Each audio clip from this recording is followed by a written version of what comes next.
Good morning, ladies and gents. Welcome back to the Ridealong channel here on a beautiful, semi-windy morning, actually, here in Vassiliki, where today I've got a very special guest sitting right next to me here. We've got Nils from Point 7. Great to have you. Hi, great to be here. Finally. Yeah. We haven't had the luck with the wind so much the last couple of days, but we'll see what happens in the next day or two. Hopefully today we get a bit more lucky. Still onshore, but who knows? Yeah, you told me, you never know with this place. It's a weird place, Vassiliki. Getting the wind in the right direction, get everything to line up and come and blow through. And when it's on, Vassiliki is amazing. But then there's a lot of waiting around. It's afternoon wind, it's quite late. And to be honest, like 3 o'clock is about as early as we get wind. So at least we knew today. It's midday, we can have a coffee, we can chill and wait and see what happens. So we have a few hours for the podcast. Exactly. Yeah. Hopefully not going to go that long, just in case you're wondering and people are about to click away already. But what's going on just now then is we want to talk about speed windsurfing. Yes. Basically, and the way this kind of chat's going to go is I'm a windsurfer, I'm a coach, I train people and I can windsurf reasonably well, let's say. But without needing to buy specialist high-performance gear, slalom gear, changing my fins, changing my full setup, how can I get more out of my kit? How can I get my top speed, which, to be perfectly honest with everyone, it's about 33-ish. That's on like wave freeride gear, no? No, that's on a Futura and ACX.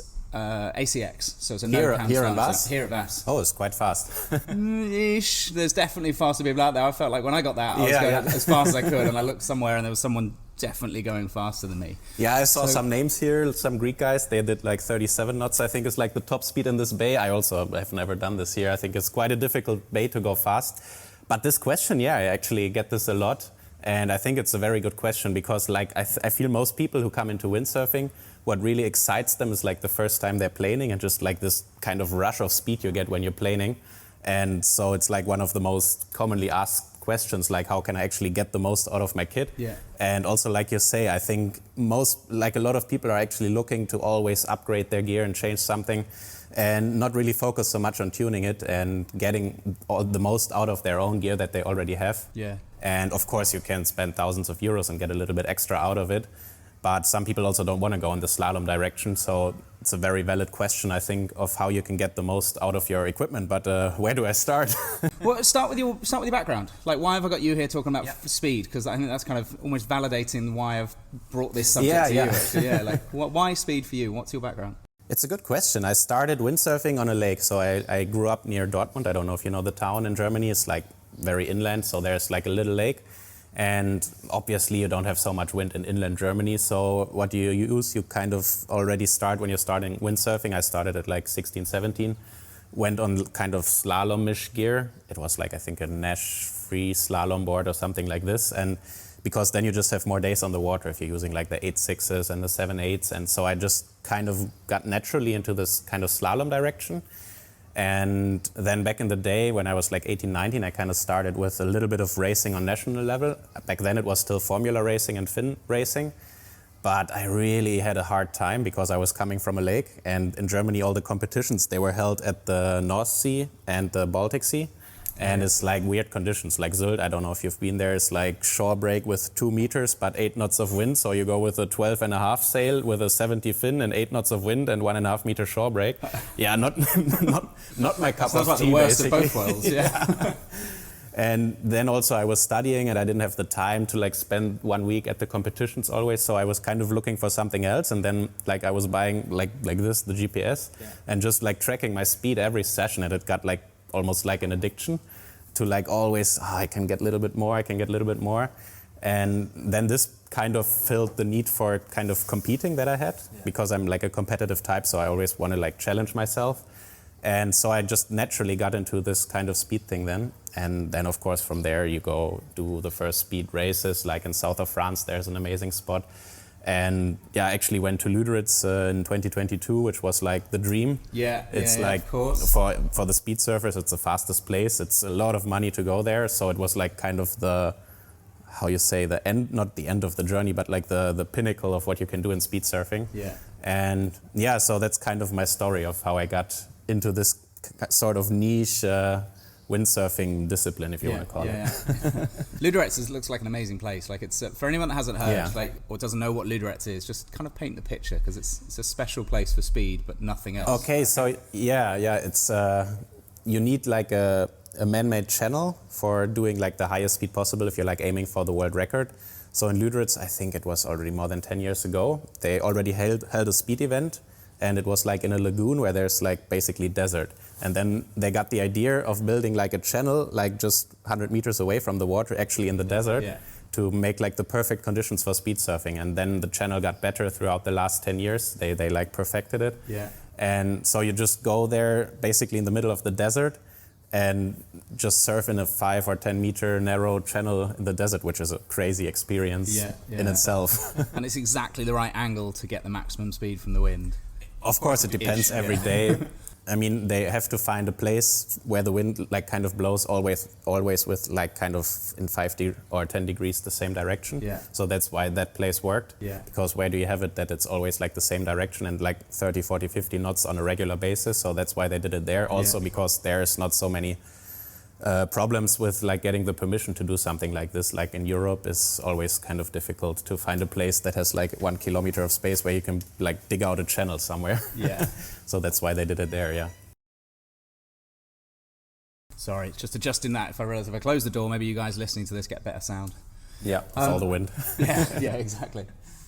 And the kit set up, I mean, you mentioned just then it's the world record breaking spot. It's the place to break records, but not the place for what we're going to start moving on to in a moment. The average freerider here. But I mean, they've got things like foot straps only set off on one side.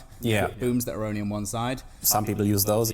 No uphaul. We'll talk about the uphalls that we looked at yours a second ago. Just yesterday we'll talk about that. Like every tiny little bit of detail is adjusted to make sure that split second, 100th of a second is that bit fast. Of course, you can take it to the extreme. Like I never used an asymmetric boom or stuff like that, but of course, maybe it's like a tiny little bit less resistance in the air if you use like the boom only on one side, and maybe you get a little bit. So it's like highly specialized equipment, and it's not really possible to sail this kind of gear that we sail there like in any other spot in the world because the boards are so narrow, and they basically with the asymmetric fins only sail on one side. But like you say, this is not what the average windsurfer is looking for. It's like if you take it to the extreme.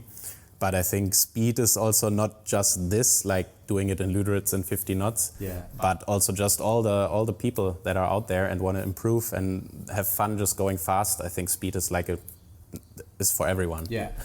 Okay, so let's go towards like the average windsurfer. Average show has got a free race style board, something like a Futura or an Isonic, something that's sort of tuned up but not to the max, and possibly a cammed sail. Quite often something like the ACX or the AC0, which are like the no cammed crossover sails. Obviously we're going to mention the 0.7 sails, but there's other brands available. Something like the NCX from Severn, for example, something that's like free race, let's call it. Yeah, you can get a lot of speed out of this gear as well. I mean, obviously our ACX is a very slalom-oriented no-cam sail.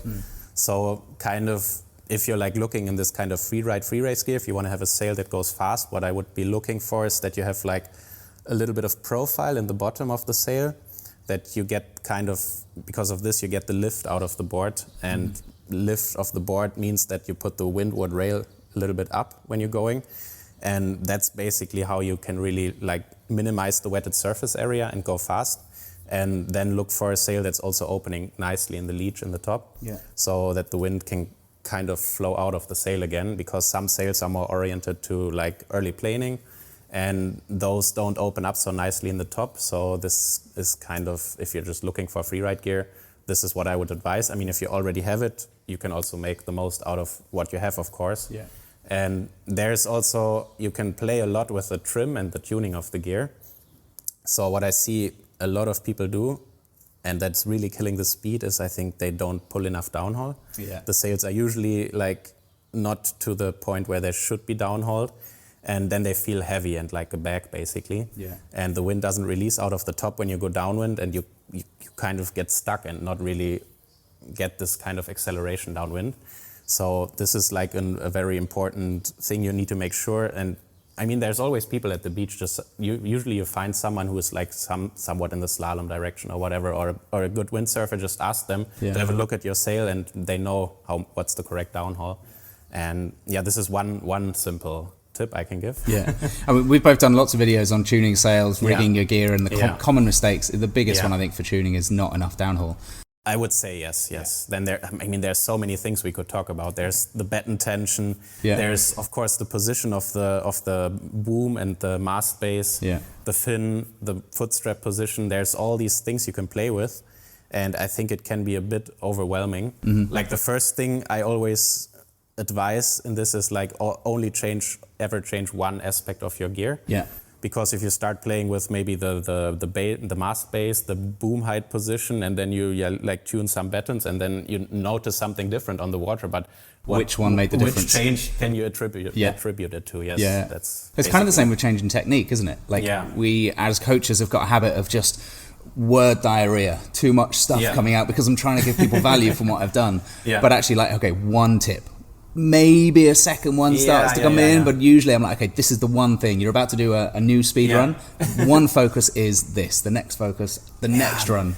I remember when I was learning the power jibe, and I don't remember, some slalom rider I asked like for tips, and he gave me like 12 steps to the jibe, and I was like, you go into the jibe and you cannot remember 12 things, so you're like, what do I do now? And actually when it comes to giving feedback from myself as well, like and the students, I think, when we're with, whether it's going faster or the power jibe or anything else, is you've got one tip going in. Your tip is this, whatever it might be. When you finish that run and you come back to the beach, the only thing you're allowed to critique yourself or your student on is that one thing. You can't be like, okay, my technique was that I was going to drop my hips slightly, turn my body slightly, move my arms slightly. And you come back to the beach and you're saying, well, I did something different with my feet, or I did something here with that. And you're like, we were trying to get to the answer of 1 + 1, and you've come back to the beach and you've told me bananas. They don't connect. One thing to focus on. I can kind of understand, because windsurfing is so much fun, and like to just go on the water with one like focused thing you want to work on is getting kind of difficult, because you get so easily distracted. It's like, oh, this is nice, and this place and over there I can go like fast and whatever. There's so much fun stuff to do in windsurfing, so I think it's kind of a little bit easy to get distracted. Yeah, big time. Okay, so we talked about a decent belly, a big profile down at the bottom of the sail, and a decent loose leech. So make sure you got cranked enough downhaul. Sticking with the sail then, what about moving the boom up or down? How will that affect our speed? Okay, in general, you can say if you move the boom up, you get more lift out of the sail, meaning that the board is riding more freely. And if you move it down, it's getting a little bit more sticky, the feeling. So you kind of want to find that perfect spot, and there you cannot really say in general like what is the perfect height for someone, even if you know their height. There's so many different riding styles. I mean, I was just at the World Speed Championship, and there was a guy who was filming like in super slow motion all the runs, and I was looking at this footage of like Antoine Albo and Hans Kreisel and Vincent Falconer. Those are like the top guys in speed, and if you look at their stance and their gear is totally different. They each have a different style, but they're all like within 0.1 knot of another. So like people ask me sometimes, like, where should I put my boom? And I tell them, like, okay, if you move up, this happens. If you move down, this happens. But I cannot say, like, put it to, like, this exact mark. You have to kind of play around with this and find, because it also depends on so many factors, on your board, on the fin, on everything, which sail brand you're using, where you want to put the boom. But just play around with it. Don't be lazy, and find that perfect spot. If you feel the board is sticky, move it up a little bit. If you feel that you are tail walking, that the board is kind of, the nose is always flying away, this will of course also kill your speed and control. So then move the boom down a little bit. And just you have to find it for yourself. Yeah, big time. I find the board people are riding makes a big difference as well, of course. A wider board, the distance from the mast foot to the foot straps, and then the triangle up to the boom. As soon as you start pulling the sail back, the boom needs to be higher, or it's suddenly down by their waist. Compared to a freestyle or a freestyle wave, when my boom is lower, but when I'm in the foot strap, it looks the same in a still image. Yeah, because the board is wider, so it's a different different angle basically. And also what I noticed, like on the different brands, also the boom height is completely different. Like I see, like for example, Near Pride, the people who are like kind of into speed there, they ride the boom super low. If I use that boom, my board would be so sticky. So it also depends on your gear, where the height of your boom is. Yeah, of course. And for me, I don't know, I always like to play with the boom, but not so much the mast base. I kind of have my position for the mast base. I mean, the principle is the same. You move back, the board rides a little bit more freely. You move the mast foot forward and it rides a little bit more sticky. And also there you want to find the spot where you have like the minimum wetted surface area to get the best speed, but then not fly off, obviously. Yeah. But for me, I like to play more with the boom than with the mast-based position. And just to clarify that, the mast-based position, and you say you don't play with it because you found your spot. Yes. You move it back, the board gets freer from the water. Exactly. So less wetted area, less drag from the water. But then if it goes so far back that you called it nose walking, the board is wobbling around, you can't keep the board down, then that's starting to lose smoothness, lose fluidity. Yeah, of course. So it has to go forwards again. Yeah, exactly. It's almost the same like with the boom. I mean, not exactly, because you kind of change the angle at which the sail is kind of standing. Because if you move the mast foot back, the sail is more upright. And if you move the mast foot forward, of course, it's more like... Raked, yes. Yeah. So you change this a little bit with the mast base as well. And I think that's why I like my position and don't change it, because this also changes then. So I like to play more with the boom a little bit. Would you say generally people put theirs in the right place, or too far forward, too far back, or... Generally, if I had to say, I don't know why that is, but maybe you can explain. I feel beginners always like to put it way too much to the front. Yeah. But I don't know why that is. Why people that are like up and coming windsurfers, why they feel more secure if they move the mast foot. Like I see it a lot of times, they move it all the way to the front in the... I think it does make it a bit more stable, and it planes at a slower speed, which makes people feel more comfortable. Probably, yeah. That's the way I see it. So like, it's an interesting one when people are saying about fast boards, but you can only go as fast as you can stably ride. Yes. So for some people, actually going for a full slalom race style setup and going to maximum speed is going to make them slower. Yeah, for sure. Than going on a free ride board or a free race, something more like a carve or a go, looking at the starboard range. You potentially, and it can be overwhelming. You can get more control with a slower board. Yeah. And I'm saying slower like in inverted commas because yes, they plane at a slower speed, but if you're then more stable and more in control, you can go faster.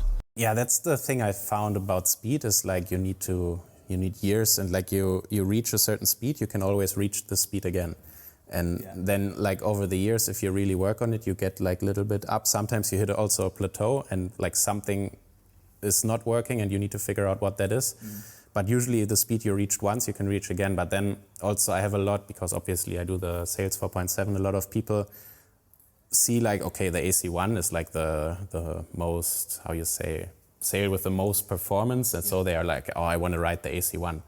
But I know like, okay, then I ask like, okay, how often you get on the water and like what kind of stuff do you do? And I see, okay, they go like maybe on holiday 2 weeks in a year and they're not really at the level to have fun on this kind of stuff. So I try to advise them more towards like a free ride, free race sail. Yeah. Because they will have more fun and they will be faster on this sail. Because let's be honest, the AC1, the full-on slalom sail at 0.7, what is it made for? It's made for the World Cup guys who are riding 8-minute heats to get the most out of this in a slight downwind course. Yeah. And it's not perfect for like the average windsurfer who just wants to have fun, because they're looking for something they can go in the water for 3-4 hours and don't tire out immediately. Yeah. And then you also have the energy to like improve your stance and do all these things. So I think that's a big factor also with the gear, that a lot of times I feel that people like kind of underestimate how kind of challenging it is to ride like slalom equipment. Physical as well, like you mentioned 8-minute heats and you're knackered. Yeah, for sure, yeah. And a nice afternoon here, we're on the water for an hour, maybe 2 hours, and we can stop on the sand, have a little break, but still like just a few runs on full race slalom gear. Yeah. I just got this watch that's also measuring the heart rate, and I like looked at foiling, slalom, and then like on wave gear. Yeah. And like the highest heart rate on average is like in slalom is like 20 to 25 beats higher than the foiling, and 30 than on the wave gear. So it's like I never knew this, but it was like super interesting to see. Yeah, of course. Well, it is knackering, and I think you're right. I find that a lot. People trying to get too tuned up gear to try and get more speed. It's like me trying to drive a Formula One car. Like, for sure. I can't do that. But I can get some good speed from a fast-ish car. On a straight line, maybe you can like go fast once, but then when the first corner comes, much harder. It's harder, and it's the same in windsurfing. Maybe like on some part of the run in 2 seconds, you will maybe have a little bit higher top speed, but the overall session will be less fun. Yeah. And what about some tactics to get some more speed then? We talked a little bit about the board, the sail, the setup a little bit. Yes. What I see a lot of people don't do is go fully downwind. If you want to go fast, tactics, there's a lot involved, and you need to commit to going fully downwind. You want to kind of lock out your front leg and kind of slightly get in the position where you slightly bend your back leg, so that you're really like kind of opening up your hip and like really getting the momentum forward. And for this you need to go fully downwind. And like, I know it can be scary when you hit a gust and then like actually accelerate further downwind. And of course it's something you need to get used to when you start windsurfing or when you're like an intermediate. So like kind of get at it slowly, but it's like, if you want to go fast, you have to go downwind, because I see a lot of people, they only go half wind and then they're like, I'm not reaching higher speeds. Yeah, why is that? Because obviously it's faster if you go downwind, so you have to go downwind to go fast, and lose a lot of ground. I think. Do you think that maybe that's why people don't commit? Like people don't go far enough downwind because they don't want to come back up after. That's the thing, because sometimes then people think, okay, I take a smaller fin, smaller setup, because it's in theory faster. I mean, yes, it is if you are powered up. But then if you cannot make good ground upwind because you're on too small of a board, fin, sail, whatever for the conditions, you cannot really go speed surfing because you cannot make up the ground again. So this is also not really productive then. And so we're on the same page. Obviously a lot of guys I think aren't watching this on the screen, but you're saying open your hips, as in turn your hips to face the front of the board. Yes. Okay. Yes. Lock out front leg, bent back leg, turning your hips to face the front of the board. Yeah, exactly. Turn in your hips a little bit. This helps, Because a lot of people I find sit square and the head, shoulders, hips, everything is box square, perpendicular, parallel to the board. And it's very hard to control like that, isn't it? Yeah, exactly. So this is why you kind of, I mean, you can look at it on some pictures, and like the pro guys, they're doing this amazingly well. They're really opening up, and you can see how they put all the pressure not like against the board, but kind of more in a forward direction. And then let it really like get locked in so that the sail is not moving. Because basically if you look like at Antoine Alboa, whoever, just look at his sail, it's not moving. He's like working with his body that the sail stays in the same position all the time. And like this, like every time the sail opens and moves, you lose speed, obviously. So you kind of want to get the sail in the perfect position and then use your body to kind of keep the sail perfectly in one position, which is obviously easier said than done, because you have like also here so much gusty and shifting wind. So, but this is like what the pros are working years on to perfect, basically. It's a big change actually, because a lot of the coaching I do, I'm trying to make people deliberately move the sail and control the overpowered, underpowered and directions with a bit of sail movements. So that free ride into I'm trying to go faster, a lot of it is involves stop moving the rig. Keep the rig static, still, stationary. Yeah, exactly. And then also in the lull, of course, people always over-pull the backhand, so they kind of kill the flow around the sail, and then they fall out of the plane. And it's the same in speed. You hit a gust, and then you get into the lull, and the one who can keep the sail like in the good position will go faster. It's just simple as that. You mentioned something earlier I want to come back to, and a lot of people ask me this, and I will be making a video about this very soon actually, but about railing the board. Yes. So what does railing the board mean? Okay, so railing the board basically means that the windward side of the board is kind of coming out of the water and lifting up, and that the board is more riding over the leeward side of the rail. So like you see the modern boards, they got shorter and wider, and they still got faster. And why is that? Because not everything of the board is touching the water, because you're actually railing, meaning that only the leeward side is in the water, so you have very little wetted surface area. And this is what the slalom guys use to go really, really fast on the race course on the fin. And for me, it was actually difficult the other way around, because I trained for like over 10 years how to rail the board. So then I started like with wave surfing like 2 years ago, like a little bit. And I kind of had this slalom stance on the waveboard, and it was totally not working. I was just pushing the fin away, because obviously there's not so much fin to work with, and the waveboard works completely different, and you need to kind of hover over the board. So it's a completely different technique, kind of. A lot more vertical pressure and front foot pressure. You're kind of using the board more for like playfulness. Like in surfing, basically, instead of just putting pressure on the fin. And exactly the same in freestyle, and that's where people jump on wave and freestyle boards and just spin out, going sideways the whole time. I wonder how I would ride on a freestyle board with a 20 centimeter fin. Or possibly smaller. We'll see. Smaller. I mean, we were also using 20 centimeter fins in speed windsurfing. But they're asymmetric, so you can put a lot of pressure on them. But yeah. We're going to get some wind and we'll have a straight switcher kit. You can take my freestyle gear, I'll take your free race. Oh, that would we'll be see funny. what it feels like. Yeah. It's going to feel strange for me being on a fully tuned up race gear, and I think same for you being on some freestyle gear. Yeah, for sure. World apart, yeah. We joked a little bit earlier about an uphaul. Yeah. I laughed at your uphaul yesterday. Tell me what you're using. Explain the deal. Okay, so I'm using basically, the downhole rope, the Dyneema. Yeah. I'm using it as an uphaul because a full-on, like a normal uphaul actually kills a little bit of speed because it has some wind resistance in front of the sail. It was actually interesting, Andrea told me this, Andrea Cookie, the boss of Point 7, that back in the days when they were formula sailing, they all had, of course, the uphaul. And then someone, I don't remember who it was, he said someone in the race kind of lost the uphaul and wasn't using it then for the races, and he was like faster than everyone else. And that's when they discovered like that the uphaul, because you saw them riding all the time with like one hand on the boom and the other one was pulling the uphaul, and they were faster like this. Yeah. And they thought the positioning was better, but it was actually that the uphaul had so much wind resistance that it was kind of killing the flow around the sail a little bit, pulled it out the way, which is like crazy to think about, that this little thing is doing something, but of course on the highest level they can feel it. Yeah. So actually I don't have this on because of the speed. I just don't have an uphaul with me. But I like to use that excuse. Yeah. And I saw you trying to uphaul it, and I was thinking, for half a knot of speed, I don't want to be uphauling a piece of 6 mil rope. That looked awful. It was a 7-8 sail. It doesn't feel so nice, no? No. So final top tips, guys that just want to get that little bit of speed, round it up for us. Is there any final things we haven't mentioned that they could do? Basically, there's all these details to focus on, but just commit, go downwind. Try to tune your gear to see, like I said before, that the leech is opening, that you have some belly in the sail. Mm-hmm. Play with your settings.